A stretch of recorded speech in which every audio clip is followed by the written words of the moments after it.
आज हम ग्रामर का टॉपिक पढ़ेंगे। ग्रामर का टॉपिक में सर्वनाम पढ़ेंगे।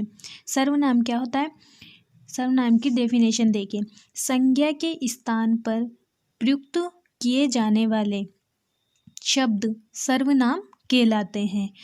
कैसे प्रयुक्त किए जाएंगे? जैसे राम बाजार जाता है तो राम की जगह पर क्या लगा देंगे? वह बाजार जाता है, तो ये क्या हो जाएगा? सर्वनाम हो जाएगा। या फिर मैं बाजार जाता हूँ ऐसा लगा देंगे तो उसे क्या कहेंगे? संज्ञा के स्थान पर प्रयुक्त होने वाले शब्दों को क्या बोलते हैं? सर्वनाम बोलते हैं। नेक्स्ट, सर्वनाम के प्रकार। सर्वनाम 6 प्रकार के होते हैं।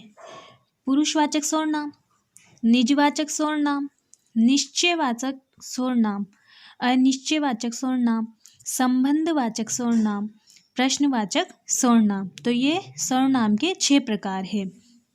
इसके बाद पुरुषवाचक सर्वनाम को डिटेल से पढ़ते हैं। ऐसे सर्वनाम जिनका प्रयोग वक्ता, श्रोता और अन्य व्यक्ति के लिए किया जाता है उसे पुरुषवाचक सर्वनाम कहते हैं। वक्ता यानी बोलने वाला और श्रोता यानी सुनने वाला। तो ऐसे सर्वनाम जिनके वक्ता, श्रोता और अन्य व्यक्ति के बीच में होता है। जैसे हम बोलेंगे, दूसरा सुनेगा सामने वाला और फिर किसी और के लिए बोला जाएगा, तो फिर ये क्या हो गया? अन्य व्यक्ति हो गया। तो बोलने वाला, सुनने वाला और कोई और अन्य व्यक्ति, उसमें किसका यूज होगा? पुरुषवाचक सर्वनाम में होगा। जैसे यहाँ पर डायग्राम बना हुआ है। उत्तम पुरुष। पुरुषवाचक सर्वनाम भी 3 प्रकार का होता है। उत्तम पुरुष, मध्यम पुरुष और अन्य पुरुष। उत्तम पुरुष के अंदर आते हैं मैं, मेरा, मुझे, हम, हमारा, हमारी। यानी जो हम खुद है वो क्या होंगे? उत्तम पुरुष होंगे। और हम किसी और के बारे में बात कर रहे हैं तो वो हो जाएगा मध्यम पुरुष। और जिसके बारे में बात की जा रही है तो वो हो जाएगा अन्य पुरुष। तो मध्यम पुरुष के अंदर आएंगे तुम, तुम्हारा, तुम्हें, आप, तुम्हारी। तो ये क्या हो जाएगा? मध्यम पुरुष हो जाएगा। और अन्य पुरुष में आ जाएगा वह, उनके, उनकी, वे, उनको, उनसे, उसकी, उसका, उसके, उसे। ये सब क्या है? सहायक शब्द है। यानी जहाँ पर भी ये दिखेंगे वहाँ पर हम लगा देंगे पुरुषवाचक सर्वनाम।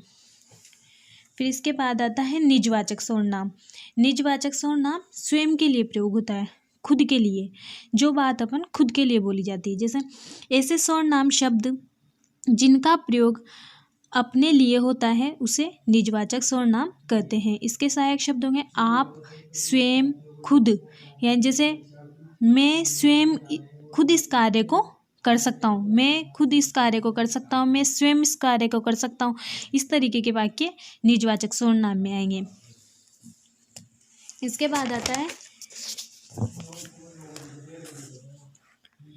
निश्चयवाचक सर्वनाम।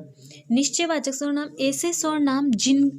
ऐसे सर्वनाम शब्द जिनका प्रयोग निश्चित स्थिति के लिए होता है निश्चयवाचक सर्वनाम कहलाते हैं। इसके सहायक शब्द है यह, वह, वे, ये। जैसे यह मेरा घर है, निश्चय, हाँ उसी का ही घर होगा, तो ये होगा निश्चयवाचक सर्वनाम। फिर उसके लिए अनिश्चयवाचक सर्वनाम। ऐसे सर्वनाम जिनका प्रयोग किसी निश्चित वस्तु, प्राणी के लिए नहीं किया जाता उसे निश्चयवाचक सर्वनाम कहते हैं। इसके सहायक शब्द हो गए कुछ, कोई। जैसे मुझे कुछ शक्कर चाहिए, अब उसने बोला नहीं है कि 2 किलो चाहिए, 3 किलो चाहिए, 4 किलो चाहिए, कुछ चाहिए। कुछ में तो कुछ भी हो सकता है, तो ये सब क्या होगा? निश्चयवाचक सर्वनाम। वहाँ पर कोई व्यक्ति खड़ा हुआ है, कोई कौन खड़ा हुआ है ये भी नहीं बताया उसने, तो ये भी हो जाएगा अनिश्चयवाचक सर्वनाम। नेक्स्ट आता है संबंधवाचक सर्वनाम। ऐसे सर्वनाम शब्द जो संज्ञा सर्वनाम का संबंध वाक्य में दूसरे शब्दों के साथ बताते हैं वे संबंधवाचक सर्वनाम कहलाते हैं।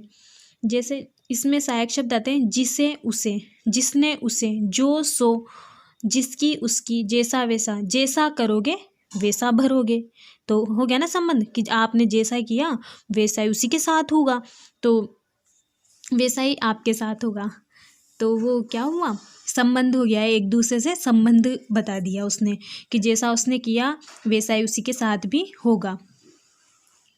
फिर उसके बाद आता है प्रश्नवाचक सर्वनाम। ऐसे सर्वनाम शब्द जिनका प्रयोग प्रश्न पूछने के लिए किया जाता है प्रश्नवाचक सर्वनाम कहलाते हैं। इसके सहायक शब्द होते हैं कौन, क्या, किसे, कब, कैसे, क्यों। जैसे जो अपन लेसन पढ़ते हैं उसमें भी प्रश्न पूछे जाते हैं, तो उसमें भी तो आता है ना, ये कौन था। जैसे और भी, वह कहाँ जा रहा है, वह क्या है, तो ये सब क्या आएंगे प्रश्नवाचक सर्वनाम में आएंगे। जैसे यहाँ पे लिखा हुआ है राधा खाना क्यों नहीं बनाती, तो राधा खाना क्यों नहीं खाती, तो इसमें क्यों क्या हो गया, प्रश्नवाचक सर्वनाम हो गया। और ये किसी लड़की के लिए आ रहा है तो स्त्रीलिंग भी होगा, और एक वचन यानी एक लड़की के लिए आ रहा है तो एक वचन भी होगा। तो इस तरीके से इसमें ये सर्वनाम आपके कंप्लीट हुए। यही होते हैं सर्वनाम जो संज्ञा के स्थान पर प्रयुक्त हो जाते हैं, यानी जो किसी नाम की जगह पर प्रयुक्त हो जाते हैं। संज्ञा आपको पहले पढ़ा ही चुकी हूँ, उसको एक बार और अच्छे से रिपीट कर लेना तो ये आपको और बेटर समझ में आ जाएगा। ओके।